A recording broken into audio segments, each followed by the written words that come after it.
улсын хэмжээнд хэдэн сая эрэгтэйчүүд чиний удам тэмдээр дууснаа. Чиний генетик байхгүй болно. Чи хэрэггүй байна. Тэгээд дээрээ нэг хэдэн бүдүүн гарганар ингээд чамайг цаагаа явж байгаа, паразитл явж байгаа. Тэгээд юу болдго юм бэ гэх юм бол маш том босол болдог. Залуу эрэгтэйчүүд алдах юмгүй болоод ирэх юм бол тэгээд ордныг тойроод ажиллаа хийгээд чигсэн явсан. Танаас эхлэх юм бэ гэх юм бол ядуу орнуудаас эхлэн Португал, Грек, Испани тэгээд өвчин шиг тараа хаасаа улс төр хүмүүсийг чирээд дүүжлэх багт арчлын систем шинжлэхдэж магадгүй.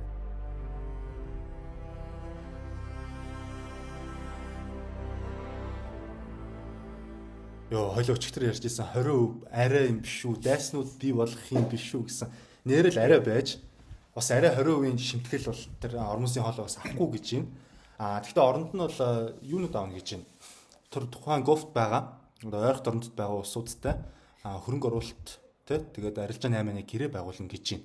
Энд ерөнхийдөө түншүүдээс хэсэрж байгаа гэсэн үг шүү дээ.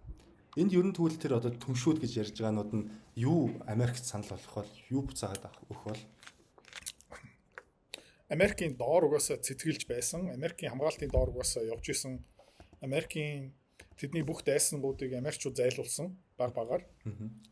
Тэгээд тэд нар угаасаа хамгаалтын мөнгө их мэдсэн авилга авж байгаа Америкчуудаас санхүүжилт хамгаалалт авж байгаа хүмүүс зөндөө байгаах.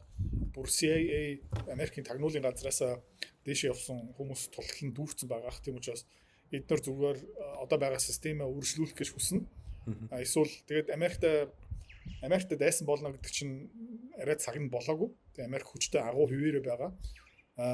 Тийм учраас эдгээр заал гэх байх л та. Тэгээд Donald Trump 2 жилийн өмнө санаж гинөө жилийн өмнө билүү? Жил хагасын өмнө Арабаар ингээд тойроод их $80, $800 тэрбум, Катар бүр $400 сая онгоц бэлгэлээд эргүүлээд юу авсан бэ гэх юм бол энэ гайг хүлээж авсан. Тэгээ энэ холио банданд цутгачаад одоо энэ Арабын орнууд бүгдээрээ тэр холио бандны мэдээж халбахтаа дуусгах нь. Тэгээд энэ ямар нэгэн төлбөр шаардлага тавьж байгаа юм бол төлжил таарна. Яагаад вэ гэх юм бол энэ бүх тэнд байгаа систем бүгдээрээ хоорондоо уялдаатай байгаа учраас эндээс мултран гэсэн юм угаасаа байхгүй. Тэгээ энэ Трампын постыг би уншиж ирсэн л та. Тэгээд эхний өгүүлбэр нь ер нь бол бодит байдал дээр маш хотлоо. Нефт өмнө хизээч байгаагүй төвчнөрөө урсж байгаа. Тэгэхдээ би танд хоёр дахь слайдыг үзүүлэх юм бол энэ хормосын хоолой байгаа. За өмнө нь 7 хоногт дунджаар 540 хөлөг онгоц гардаг байсан бол одоо 67. 1 сарын 1-ээс 1 сарын 27 хүртэл 7 хоногт ойролцоогоор 500 хэдэн хөлөг онгоц явдаг байсан бол тэгээ одоо 2 сарын 28-наас 7 сарын 5 хүртэл дунджаар 67. Тийм. Хаяа бүр 0. Гэхдээ хулгайгаар зөндөө юм гарсан л та. Тэ? Хулгайгаар зөндөө гарсан. Нууцаар зөндөө юм гарсан юм байна.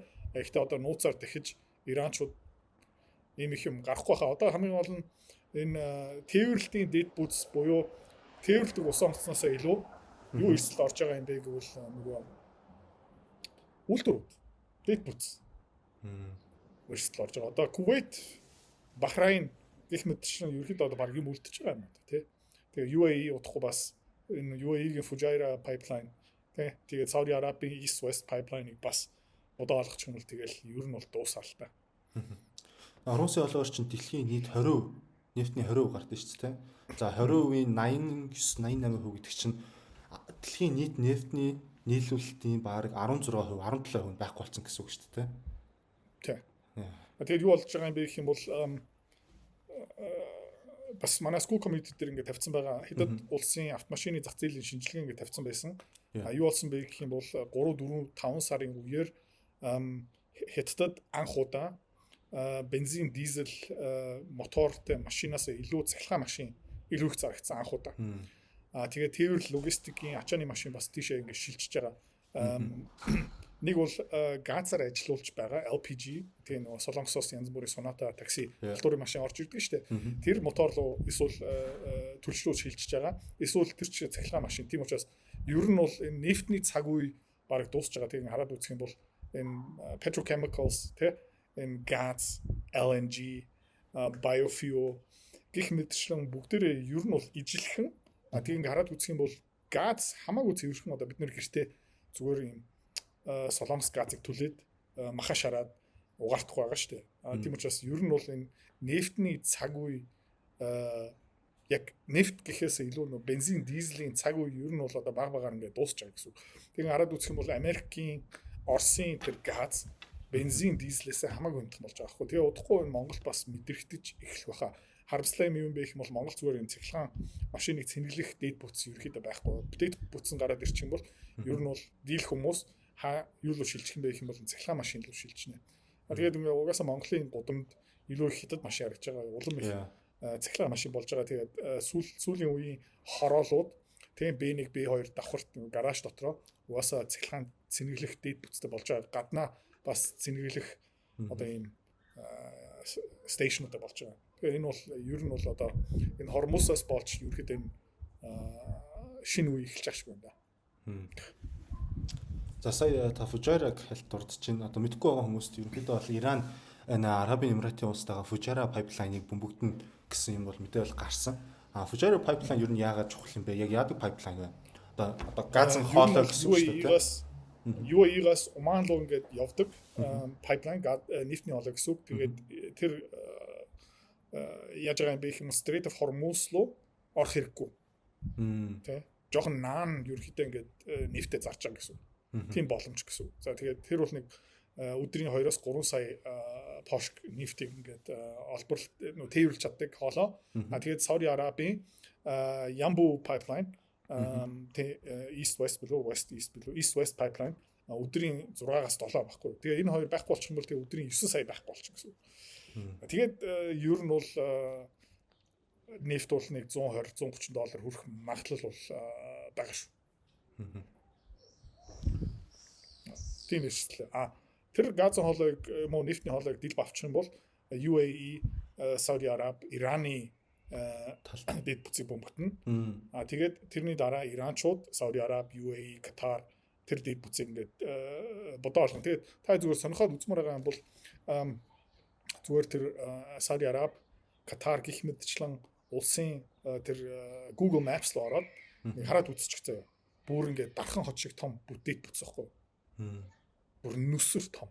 Тэр Катарын нефт тий олборлоод ингээд хүрэгдэг тий LNG болгодог тэр бараг нэг жижигхэн дархан хот шиг адилхан юм баггүй. Нүсэр том зүгээр тэр чигтээ том дэд бүтц. Тэрийг ингээд дил авчих юм бол мүд засагдахгүй. Нэг хоёр хороолыг зүгээр бодоо олгоно гэсэн үг байхгүй. Амар том. Зүгээр Google Maps руу ороод хараад үзчих. Тий тэр Saudi Arabын Aramco-гийн томоохон нефтний үйлдвэр, Qatar, UAE-гийн тэр дэд бүтцийг хараад үзэх юм бол амар том. Бүр төсөөлмөр байгаа том байна. За. Эний талаар Ираны Revolutionary Guard. Тэгэхээр Ираны тэр цэргийн алба юу илж байгаа юм бэ гэх юм бол нөгөө Iranian Revolutionary Guard тийм Ayatollah-гийн доор эрх мэдлийн доор цэргийн алба батлан хамгаалтын хэсэг юу хэлсэн бэ гэх юм бол бид нар нефт газ зарахгүй юм бол хинч газ нефт зарахгүй шүү гэсэн утгатай юм хэлсэн. За тэгээд та нар манай дэд бүтцийг яах юм бол бид нар танаа дэд бүтцийг. Тэгээ Америкчууд дөнгөж сайхан юу гэж хэлсэн бэ гэх юм бол яг ус боловсруулах үйлдвэр биш. Гэхдээ усны худаг, гүүр тэгээ жижиг цахилгаан станцуудыг бөмбөгдөд эхэлсэн. Өчтөр урчигтраас. Тэгээ одоо Америкчууд юу ярьж байгаа юм бэ гэх юм бол өнөөдөр маргааштай бас нэмээд цахилгаан станц Иранд байгаа бүх томоохон гүүрүүдийн дэл баам гинэ. За тэгээд бид нар юу Ираныхан юу илж байгаа юм бэ гэх юм бол угаасаа Бахрайн, Катар, Бахрайн, Кувейтыг бүр ингэ бодоо олгож байгаа. Тэгээ энийг дараа ерөнхийдөө Катар, Сауди Араб бол хэр их мөнгө төлсөн ч хамаагүй зөв хариу барина гэж байгаа. Тэгээд дэлхийн эдийн засгийг Америкчуудаас болж нураах гэж байгаа. Тийм одоо Америкчууд өшөө тэнхтэй үүсгэх юм бол за тэгээ нэг сонирхолтой юм юу юм бэ гэх юм бол Дональд Трамп хизээ энэ тэнхтгээ болд юм бэ гэх юм бол нөгөө нефтний үн ханш $100-аас дээш гараад явчих юм бол Америкийн засгийн газрын бондын хүү 5% руу яваад эхлэхээр одоо нөгөө 5 жилийн хугацаатай засгийн газрын бондын хүү 5-аас дээш 5 руу дөхөд ирэхээр тэгээ ерөөхдөө ер нь бол буцаагаад тавьшаад ирдэг юм. Гэхдээ одоо арай болоогүй. Тэгээ ингээ хараад үзэх юм бол дандаа хүүгийн төвшин 4.5 ингээ буурахаараа бронктод эхэлдэг. Нефтний үн ханш 80 майл хүрээд ирэхээр том яриад эхэлдэг. Тэгээ 100 муугаас дээш гараа яваад их юм бол одоо хилцэл бүтсэн хилцэл угаасаа зурагдсан Иранчуудтай би өчтөр дүнгийн сайхан ярьж байна. Одоо ч бүр ярьж байна. Одоо 20 мессеж ирсэн байна. Missed call bla bla bla би синдээ явж байна. Тэгэл тиймэрхүү яриад ярьдаг аахгүй. Тэгэл тэрийг өршүүлээ яриназ. Тэрийг зүгээр хэдүүлээ үлээх хэвээр. Тэгээд Иранчууд ихтэй одоо бол хэдий Трамп тэгсэн ч гэсэн дахиж бол хэлцэл байгуулахааргүй л харагдаж байна да. Нийт парламентийн одоо шийдвэр гаргадаг хүмүүсийн 66% нь дахиж Америктай ямар нэгэн байдлаар agreement одоо юу хийхгүй гэж гэрээ хийхгүй гэж байна. Яг тэр гэрээ зурагдаагүй. Нэгдүгээр санамж бичиг санамж бичиг тийм. Хуулийн зүгээс хүчин төгөлдөр бол биш. Одоо олон улсын хууль дээр Иранчууд одоо Америкт шүүхт өгөх юм бол нэгдүгээр 10 жил шүүхтэн ямар ч нэмэргүй 10 жилийн дараа шүүхийн шийдвэр авч магадгүй. Гэхдээ тэрэн дээрээ бас Иранчууд унах магадaltaй. Яг л их юм бол энэ хүчинтэй гэрээ бол биш. Зүгээр анхны одоо хилцлээ одоо үндсэн ойлголтууд энийг одоо жоохон наривчлаа гэсэн одоо санамж бичиг байхгүй. Тэгээ энэ санамж бичгийг хараад үзэх юм бол Америкчууд баг бүгдийг зөрчсөн. Тэгээ ингээд санамж бичгийг хараад үзэх юм бол Ираны бүх санкцуудыг байхгүй болгоно. Ираны зарцаасан мөнгийг бүгдийг нь өгнө. Ираны за цөмийн зэвсгийг жоохон хойш нь тавья. Ираны нефт газны санкц чөлөөлнө. Хүссэн газар руугаа юм зарахыг өгнө. Тэгээд янз бүрийн тэр санамж бичгийг хараад үзэх юм бол ер нь бол Ираны бүх мөрөөдлийг ингээд биелүүлсэн санамж бичиг байсан. Тэгээ хүмүүс бүгдээ энийг хараад Иранчууд өөрөө энийг хараад юу бодсон бэ гэх юм бол ямар тэнэг юм бэ те бидний бүх мөрөөдөл одоо бэлөө бүх жимс юм уутай баг билууны дэлгүүртэй хамт биднэрт өгж байгаа юм байна да гэсэн юм байсан санамж бичиг байсан байхгүй. Тэгээд тэр санамж бичгийг уусаа Америкчууд хүндлэн гэсэн юм байхгүй. Ягаад тэр санамж бичгийг зурсан юм бэ гэх юм бол зүгээр төр зүртэй тэр нефт газны экспорт тий буцаага тэр хоолойг нээх гэж яасан байхгүй. Тэгэл нефтийн үнэ хаш буцаага 60 хэдэн доллар руу унчаад Америкийн засгийн газрын хүү жоохон буурчаад доллар жоохон суларчаад ирэхээр тэгээ буцаага бөмбөгтэй байгаа байхгүй. Тэгээд угаасаа тодорхой. Гэхдээ хизээ нэгэн цагт одоо энийг англиараа good faith гэдэг нь шүү дээ. Одоо жишээлбэл заяа. Чи ингээд татвараа ингээд тайлгнаж явах та. Тэ?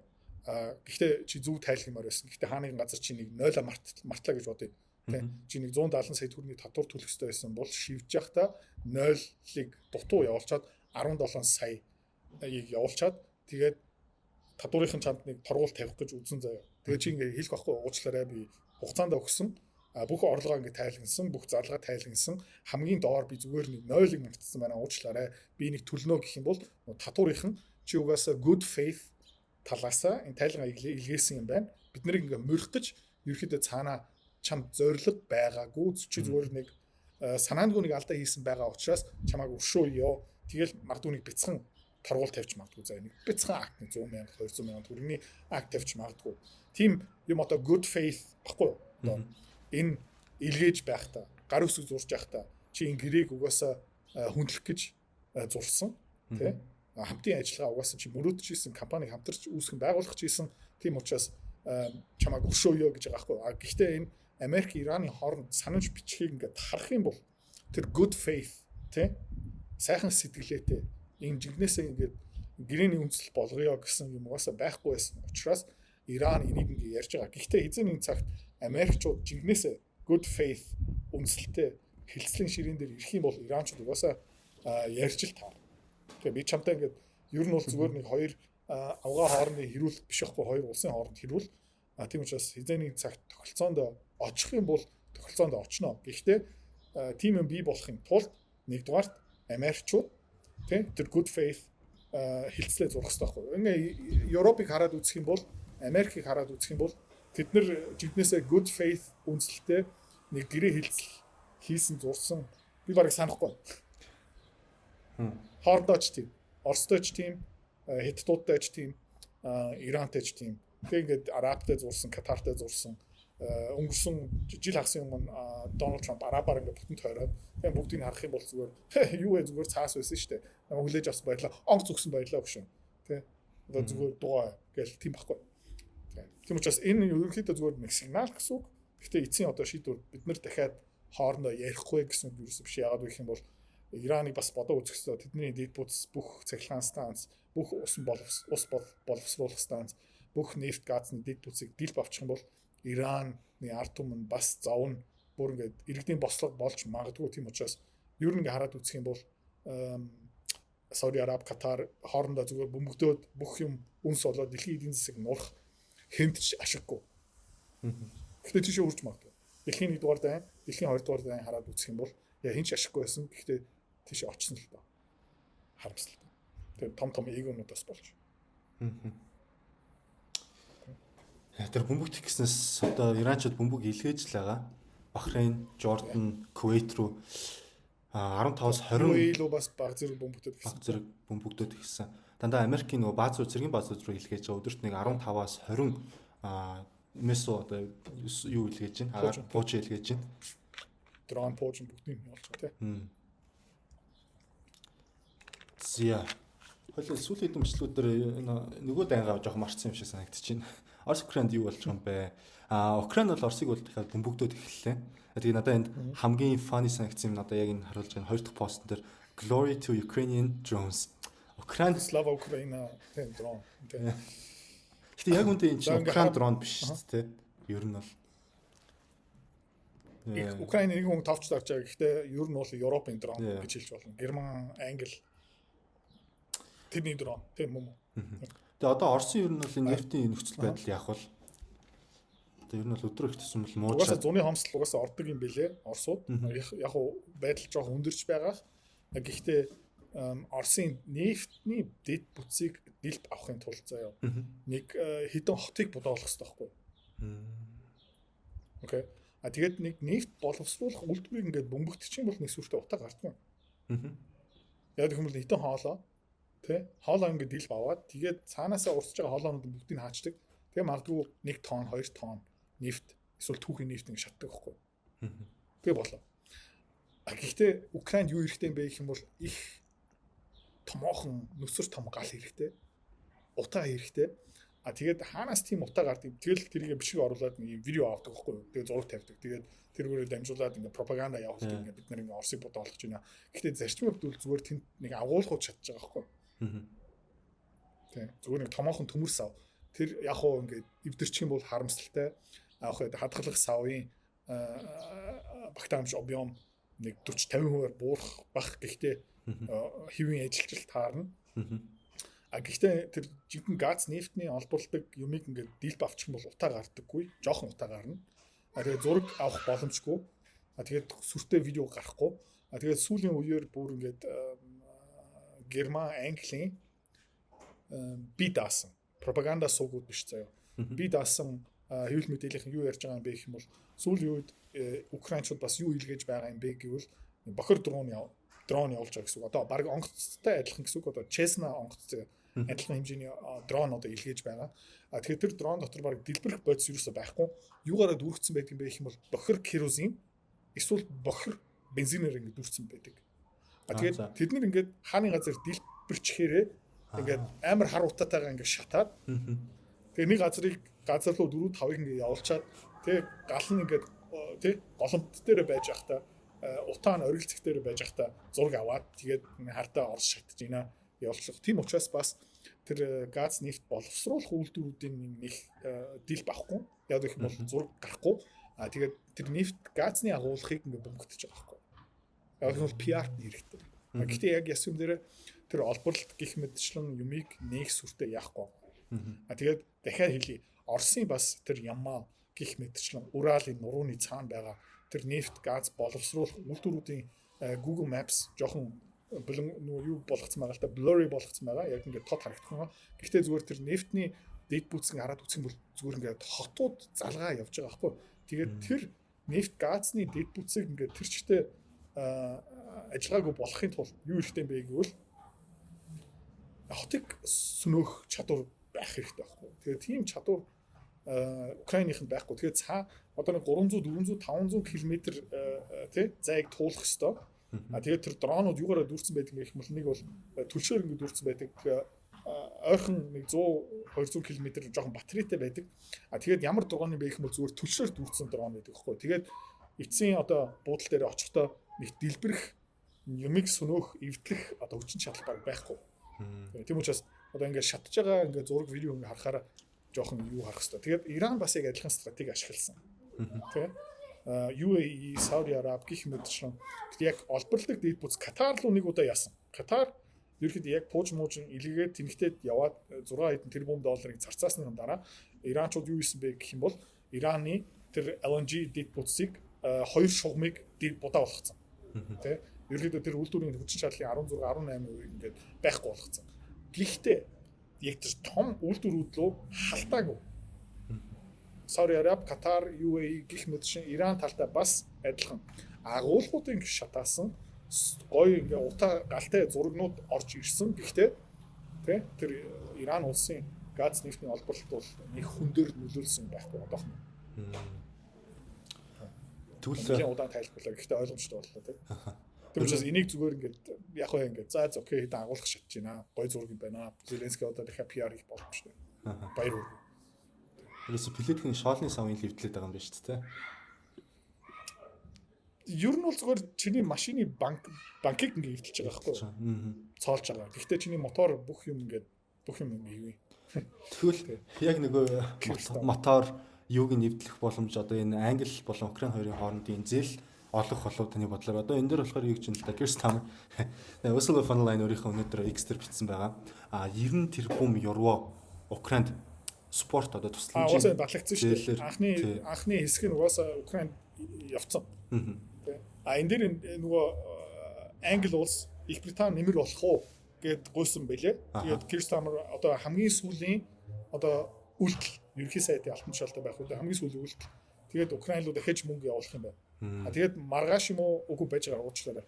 Одоо Их Британи Labour намын баг их хурл болно. Тэгээд ерөнхийдөө хүмүүс ярьж байна гэх юм бол эх 7 хоногийн нэгтгэд юм уу хоёр дахь Durham Kirsten-ыг орлоо. Тэгээд нүүрний хинч мэдэхгүй. Гэхдээ ер нь бол Liz Truss, Rishi Sunak, бла Kirsten ерөнхийдөө яг адилхан нэг хошног гараад ирнэ. Тэгээ бүх юм адилхан өргөжлүүлнэ. Тэгээд Kirsten юу гэж хэлсэн бэ гэх юм бол Украин аюулгүй ерөнхийдөө Украины төслийг зөв хөндөө би хүлээлгэж өгч байгаа юм аа Kirsten тиймэрхүү одоо үг ингээд хэлсэн. Тэгээд ямар яриа гарч байгаа юм бэ гэх юм бол Kirsten чинь одоо НАТО-гийн захирал болох дээрээ нэр дэвшиж байгаа. Удахгүй марк руутэй зодгоо тайлна. Тэгээд Kirsten одоо НАТО-гийн дарга болох гэж үзэж байгаа. Одоо дэвшүүлэн зайлуулагдж байгаа гэсэн үг. Тэгээд тэр алтан тушаалаа авахын тулд яах ёстой юм бэ гэх юм бол НАТО руу асар их хэмжээний мөнгө явуулах ёстой. Тэгээд НАТО-гийн хамгийн том төсөл тендер сайлын үнэ Украин тийшээ бас санхүүжилт зэвсэг гэх мэт шин явуулах учраас нэмээд Kirsten ямар зам тавьж байгаа юм бэ гэх юм бол Их Британиг буцаагаад Европын холбоо руу явуулах гэж байгаа. Тэгээд юу юм бэ гэх юм бол НАТО яг юу юм бэ гэх юм бол засгийн газрын хариуцлагагүй ард түмдээ тайлан тавьдаггүй зүгээр төсөөлөл үүсч заяа. Томоохон эдийн засгуудын одоо 20 хэдэн гишүүн орн байгаа лу тий. 20 хэдэн гишүүн орн өөрөө нэг батлан хамгаалтын яамтай тийм ээ төсөлттэй сайдтай дээр нь ерөнхий сайдтай сонгуулаараа арчигдах эрсдэлтэй. НАТО чи юу төсөөлж үзэх ёстой юм бэ гэх юм бол тэр гишүүн орнуудын дээр дахиад нэг батлан хамгаалтын яам сонгуул болдоггүй иргэдэд хариуцлага тооцох хэрэггүй улсынхаа төсвийнхөө 2.5-аас 5%-ийг баттай зүгээр авдаг. Нэмээд Украины төслийг маань ингээд нэмээ санхүүжүүлж байгаа. Тэгээ энэ юу юм бэ гэх юм бол зүгээр англиараа энэ wealth transfer гэдэг нь шүү дээ. Ер нь ард түмний мөнгийг угаах одоо маш олон хэрэгслүүд ингээд байна. Сангийн яам одоо тийм болцсон, Европын холбоо тийм болцсон, тэтгүүр тийм болцсон байгаа. Эрүүл мэндийн одоо тийм эрүүл мэндийн наадхал тийм юм болцсон. Одоо нөгөө Европт амьдарч байгаа хүмүүсийн баг бүх амьдралын томоохон цэгүүд эднэрийн одоо сайлын өмнө болцсон байгаа гэсэн үг байхгүй. Одоо баталгаа хамгаалтын яам дээр дахиад нэг баталгаа хамгаалтын яам, эрүүл мэндийн яам дээр дахиад нэг эрүүл мэндийн яам, тэтгүүрийн сан дээр дахиад нэг тэтгүүр, засгийн газар дээр Европ дээр дахиад нэг засгийн газар. Тэгээд энэ Kirsten шиг лузер улс төрчнөрийн хувьд бол юу юм бэ гэх юм бол одоо ерөнхий сайдын алтан тушаал алдж байгаа нэг өдөр камер урд нэг тийм гүлэг болоод нэг уйлж байгаа. Гэхдээ дараагийн ажлын байр угаасаа ороо зассан сууж байгаа хгүй. Тэгээд Их Британд одоо Kirsten шиг лузерууд ингээд дүүрсэн байна. Тэгээд эдгээр юунаас айж байгаа юм бэ гэх юм бол томоохон засгийн газрын эргэлт болчих юм бол бослог болоод ирчих юм бол эдгээр бүгдээр арчигдахгүй. Яам агентлэг гих мэтчлэн тэр тавилангаас айж байгаа учраас за Их Британиг буцаагаад Европын холбоо руу бүр гүн оруулах гэж үзэж байгаа. Яагаад вэ гэх юм бол тий сонгуульд ялагдсан ч дэвшүүлэн зайлагдаад тэгээд засгийн газар дээр байгаа засгийн газар дээр зүгээр ингээ сайхан мөнхрөө суучдаг байхгүй. Ер нь бол тим зорилго байна. Тэрийг зүгээр ингээ ойлгоод авчих. Украин тим зорилготой. НАТО яг адилхан тим. тэтгэврийн даатгал, эрүүл мэндийн даатгал ер нь бол бүх юм болсон. Одоо Европын холбоо дотор саяхан ямар хууль батлагдсан юм бэ гэвэл одоо чиний сошиал медиа дээр чатуудыг унших эрхийг авцсан шүү дээ. Чиний одоо чатыг уншиж байгаа. Сайн нэг хүн чата уншуулад баг шоронд явсан шүү дээ. Ерөөчүүдийн эсрэг муу юм хэлсэн. Найзуудынхаа групп руу. Тий. Одоо тэгээд автомашин дотор бас камер байшуулж байгаа заа. Микрофонтой. Тэгээд удахгүй жорлон дээр зээх баг. Усаа ямар их татдаг юм бэ? Шорнор. Тэгэхээр Европ бүр ингээд мэдрэл мордож байна. Тэгээд энэ лузерүүдээс болж энэ ард түмнээс бүр тасарсан амьдарч байгаа шин хамаагүй байхгүй. Тэгээ улам их ард түмнээс өөрийнхөө олдуулж байгаа. Улам их ард түмний хариуцлагаас өөрийнхөө олдуулж байгаа учраас тэгэл за ингээд НАТО-д явчих. Тэгээд эргэн тойрны зуц гарууд бас яг адилхан НАТО-гийн дэд дарга. Тэгээд ингээд харалтаа. Германы супер лузер гадаад хэргийн сайд тий Annalena Baerbock тий хятадтай ингээд баг эдийн засгийн дайн эхлүүлсэн тий бүх юмыг ингээд самраа хийсэн. Тэгээд зайлаад өгснөхийн дараа сонгуул дээр арчигдсныхын дараа Annalena Baerbock хаан дууссан бэ. НАТО доо. Нүүбийн захирал. Яг юм баггүй. Нүүб бас нэг юм. Дэлхийн эрүүл мэндийн организац WHO, Европын цэргийн бослтын банк, Азийн хөгжлийн банк, Дэлхийн банк бүгдээрээ зүгээр тэгээд гадаад хэргийн яам тий элчин сайдын яам бүгдээрээ мэдэх бах тий гадагшаа аялсан Монголын хаа нэгэн газрын гадаад тий элчин сайдын яам нэгд өдөр 3 цаг ажилладаг юм уу 3 өдөр 3 цаг ажилладаг юм бусад цагаараа юугаа хийдэг юм бөө. Тэгээд тэндээ баахан нэг хэдэн намын гишүүдүүд юм байна. Октод тэндээ зүгээр ингээд хумсаа будаа суудаг шүү дээ. Яг л. Одоо бүр ингээд тэдэн дахиад нэг давхар нэмсэн байхгүй. Тэмхүүл юм болж байна. За одоо Макрон удахгүй байхгүй болно. Тэгээ бас хааны газар камерын урд ингээд явжлаа. Энэ Макронос Франц Киевт цэцэг өгнө гэсэн үү? Яг уу одоо саяхан Дональд Трамп юу ярьсан бэ гэх юм бол Украинд Patriot агаарын хамгаалтын пуужингийн үйлдвэр эрхийн одоо Украинд өгнөө. Тэр зүгээр нь хоосон ярихгүй тэр үйлдвэр ихлэ барих ёстой. Тийм шүү дээ тий. Тэгээд түүхийд нь байхгүй. Газрын хавар элемент байхгүй, бүх юм байхгүй. Тийм учраас энэ зүгээр хоосон. Энэ Storm Shadow янз бүрийн пуужин одоо ингээ үйлдвэрх тэр газрын хавар элемент одоо байхгүй. Европт, Америкт тий. Хятад улс тэрний 90% ингээ батсан байгаа. Хаашаа хэдэн грамм газрын хавар элемент хүнд очиж байгаа юм бэ? Бүгдийг аягүй сайн мэдж байгаа. Тэгэл хятадууд ерөөхдөө ингээ баярлаа сууж байгаа шүү дээ. Өөрийнхөө пуужингаа дуусгаж байгаа. Тэгээд энэ Ираны дайн гих мэд шин дараагийн шатнд өрчих юм бол Тайваныг зүгээр авахд амар эasy. Зүгээр Тайваныг усан онцоор ингээ бүслээд тэгээд Тайваны улс төрчин бас амар ер нь бүдүүлгийн хэрэглээ зүгээр мал байхгүй. Ягаад гэх юм бол эрчим хүчний үйлдвэрлэл юугаар явдаг юм бэ гэх юм бол нефт газаар явдаг. Бүгдийг нь гаднаас импортлдог. Тэгээд хятадууд юу их юм бэ гэх юм бол зүгээр бүслээд тий далаа тээврийн юм замыг бүслээд тэгэл сарын дотор Тайван байхгүй. Юм юу ч хийх хэрэггүй. Тий тээврийн зүгээр хаагаал, экспортыг хаагаал, импортыг хаагаал тэгэл Тайванаас бууж өгч таа. Хусах юм бол. Сайн нөгөө тийм болж. Европт нөгөө хүмүүсийн чатыг уншин одоо мессенжер сошиал медиаг нь харна гэдэг тэр надад нэг гинт юм бодогдлоо яг жоохон хазаарч. Хоёулаа яг юм бичлэгээ англиар ч юм уу хийгээд YouTube дээрээс нь бол ер нь хэр хурдан бандуулах вэ? Хэр хурдан YouTube-аас одоо монголоор бол гайгуулах шиг. Тэгээ бид нар цөөхөн үзэгчтэй тэгэл Монголын тархигийн угаан уу тэдний хувьд бол хамаагүй байхгүй. Хамаагүй шүү дээ. Тийм учраас англиар байсан бол тэгээд олон үзэгчтэй болоод ирэх юм бол бид нарыг ингээд ухаад эхэлнэ шүү дээ. Гэхдээ гайгүй бэлээ YouTube одоохондоо бол. Гэхдээ хамаг юм ингээд дэлгэж ил ярьж болохгүй. Бид нар шиг ингээд ярих юм бол магадгүй за нэг жил 2 жилийн дараа асуудал орж магадгүй шүү. Тэгэх ах. Тийм учраас Монголоос ингээд иймэрхүү юм ярина гэдэг чинь бас нэг талдаа амар. За. Өнөөдөр ярих сүүлийн сэдв энэ бол амар. Өнгөө дуусахгүй тий. За чи яар. Европ бол Оростой дайцж байгаа. Гэхдээ Оросоос байгалийн шингэрүүлсэн нефт бүгдийг авч байгаа. Энэ Ямалын одоо та нуруу гэж яриад байсан шүү дээ. Сая бичлэгийн эхэнд. Уралын нуруу Ямал бол жоохон дээшээ. Тий. Жоохон Ямал бол жоохон дээшээ. Тий. 26 оны эхний хагаст 6 тэрбум евро Орос төгсөн гэж байна те энэ дээр.